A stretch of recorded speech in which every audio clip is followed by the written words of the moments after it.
Nous sommes le 30 août 2023 et aujourd'hui, en fait, ça fait le 7e coup d'État entre 2020 et 2023 en Afrique. 7 coups d'État en même pas 3 ans et l'année n'est pas encore finie. Donc, qu'est-ce qui va se passer jusqu'à la fin d'année? Nul ne sait. Donc, effectivement, aujourd'hui, nous sommes le 30 août 2023, donc c'est un mercredi. Je fais cette vidéo parce que ce matin, justement, quand je me suis réveillé et commencé à regarder les informations, j'ai donc vu qu'il y a eu un coup d'État qui s'est passé au Gabon suite à l'annonce des élections, parce qu'il y a eu des élections la semaine dernière, et il y a eu l'annonce des résultats aujourd'hui qui annonçait le président sortant, Ali Bongo Ondimba, comme vainqueur, avec 64% des voix, et son principal opposant, Ondo Ossa, je crois, je pense à son nom, comme perdant. Et quelques minutes après, il y a l'armée qui a fait une annonce à la télé, le national du Gabon, qui est soi-disant, en fait, qui est dans le palais, le palais présidentiel, disant exactement qu'il crée le conseil, le CRTI, un truc comme ça. Le Conseil pour la résistance, transition d'institutions. Ils ont toujours des noms, en fait, CRTI, CNSP, bref, tu vois les noms des conseils, des comités.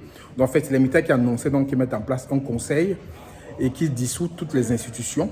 Et que, donc, ils ont donc déposé le président qui a été censé avoir gagné les élections démocratiques, entre guillemets. Donc, pourquoi donc cette situation, aujourd'hui, pour moi, elle est cocasse. Elle est même, je dirais, bizarre. Et ça, je l'ai dit lorsque j'ai commencé à débattre avec des personnes au départ, lorsqu'il y a eu ce simulacre, je dirais, pour moi, de coup d'État. D'abord, bien entendu, les Gabonais ont droit à une meilleure gouvernance. Donc, effectivement, plus de 50 ans de la famille Bongo, c'est trop. Il est temps qu'il y ait une transition. Ça, c'est le premier point où les Gabonais ont vraiment besoin de changement. Et ça, ils l'ont exprimé clairement parce que d'après ce qui se dit, c'est que lors des élections, effectivement, Ali Bongo, il a perdu. Deuxième point, ce qui m'embête en fait dans cette histoire, c'est que lorsqu'on voit la personne qui incarne ce coup d'État, aujourd'hui l'homme fort du Gabon, il n'a pas le profil, on va dire, le profil souhaitable. Parce que c'est un mec, en fait, qui est dans le système depuis des années. Après, c'est un proche du président. C'est le général de la garde républicaine. Donc, comme on dit toujours, c'est souvent le plus proche qui peut te poignarder. Donc, c'est ce qui s'est passé. Mais derrière, se pose la question sur comment ça va se passer. Parce qu'il n'a pas le profil, on va dire, le profil plutôt nationaliste. Il a plus un profil, je dirais, pas très éloigné du président qui est parti. Donc, est-ce que ce n'est pas un coup d'État de palais? Est-ce que ce n'est pas quelque chose qui a été arrangé pour que Ali Bongo ait une sortie plutôt honorable et que la main soit passée dans la continuité à un nouveau visage qui va faire la même chose que celui qu'il faisait avant? Est-ce que ce n'est pas le cas? Il faut se poser la question. Je dirais qu'en fait, qu'il faut être attentif, il faut être très vigilant. Les Gabonais doivent être très vigilants parce qu'effectivement, le profil de la personne, il y a des doutes. Troisième point, il ne faut pas quand même le nier, que ça fait quand même un changement. Donc ça, c'est un point à souligner, un vrai changement, même si ce n'est peut-être pas le profil, comme je dis, qu'on attendait, ça fait un changement.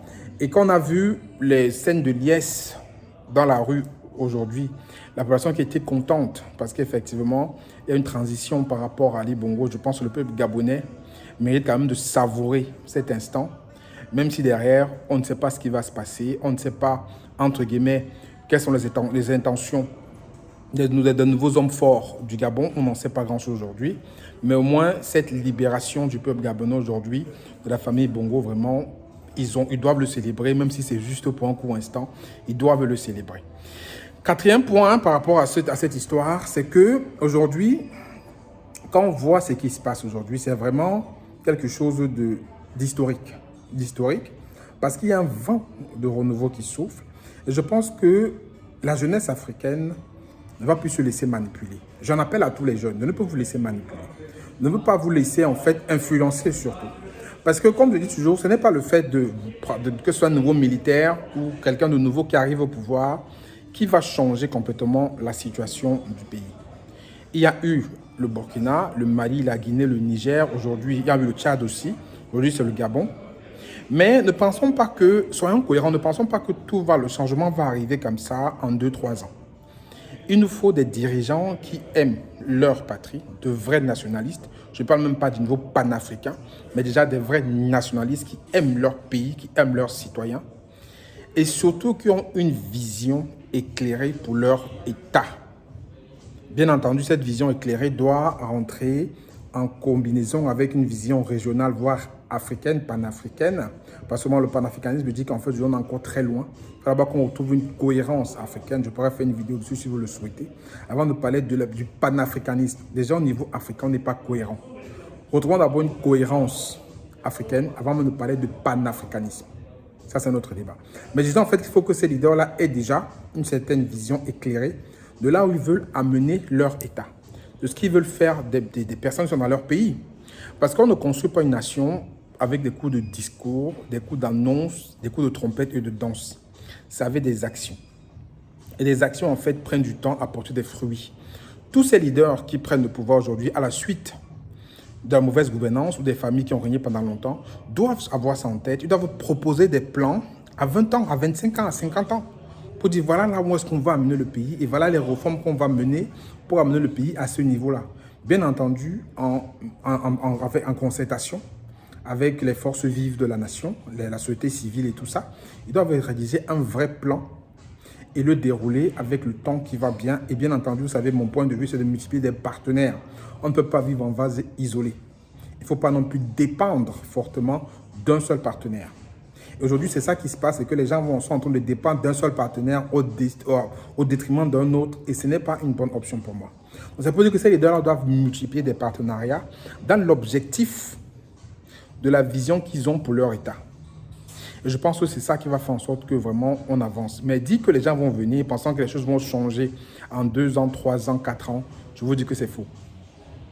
Parce qu'il faut beaucoup plus longtemps que ça. Regardez le temps que Kagame a pris pour insuffler ce qu'il pensait au Rwanda.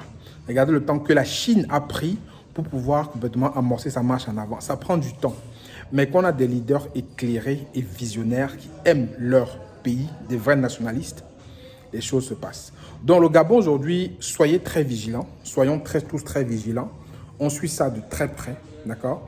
Et d'ailleurs, on a aussi vu le président Ali Bongo, il y a une vidéo qui est sortie où voilà, il dit que de faire des bruits parce qu'il est séquestré, en fait. Parce qu'aujourd'hui, il est en résidence surveillée à Libreville. Mais sa vidéo, ça fait un peu pitié parce que on se rend compte que, je ne sais pas ce qui se passe au pouvoir là-haut. On dirait que quand ces personnes arrivent au pouvoir, partir pour eux, c'est pire que la mort.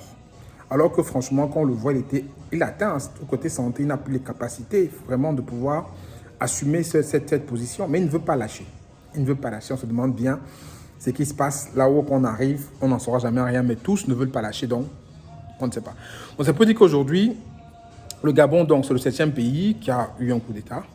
C'est une bonne chose. Le peuple, moi, je pense que c'est une bonne chose parce qu'effectivement, si on se fie à ce qui se dit du côté démocratique, il y a eu des fraudes et le président sortant n'a pas gagné. Donc, l'armée a pris ses responsabilités. Maintenant, on verra s'ils vont. Pour moi, si c'est cohérent, c'est qu'ils doivent remettre le pouvoir à monsieur qui a gagné les élections. Ils doivent remettre le pouvoir aux civils tout de suite, en fait, avec une transition très courte. Mais est-ce que c'est ce qui va se passer? On verra. Parce que si vraiment ils veulent rétablir la démocratie au sens propre du terme, tout le monde, en fait, d'après ce qui se dit, moi, je n'ai pas été sur place pour observer, mais tout le monde a vu, en fait, que Ali Bongo, il a perdu. Donc, ça veut dire que si les militaires veulent rétablir l'ordre, qu'ils donnent donc le pouvoir, en fait, qu'ils donnent juste les vrais résultats des élections et qu'ils passent la main. Donc, ils passent la main à celui qui a gagné. Mais est-ce que c'est ça qui va se passer? On verra. On verra parce qu'effectivement, quand ils arrivent au pouvoir, il y a autre chose qui se passe. Donc, est-ce qu'ils vont vraiment passer la main? Voilà, l'avenir nous dira. Et après, on verra la tendance que ce régime militaire va prendre. Hein. Pour moi, je pense que s'ils sont cohérents, c'est ce qu'ils devraient faire. Ils devraient redonner le pouvoir à celui qui a gagné les élections. C'est ce que moi, je pense. Donc, dites-moi ce que vous en pensez en commentaire. Quelque chose se passe en Afrique. Il y a un vrai souffle, un vrai vent qui se passe dans beaucoup de pays. 2023 n'est pas encore terminé. On est déjà à 7 coups d'État. Donc, attendons de voir. Peut-être vos surprises arriveront. On ne sait pas trop d'où. Mais soyons vigilants. Les Gabonais, soyez vigilants. Que Dieu bénisse le Gabon. Soyez forts. Et surtout, on suit la situation de très près. À très bientôt.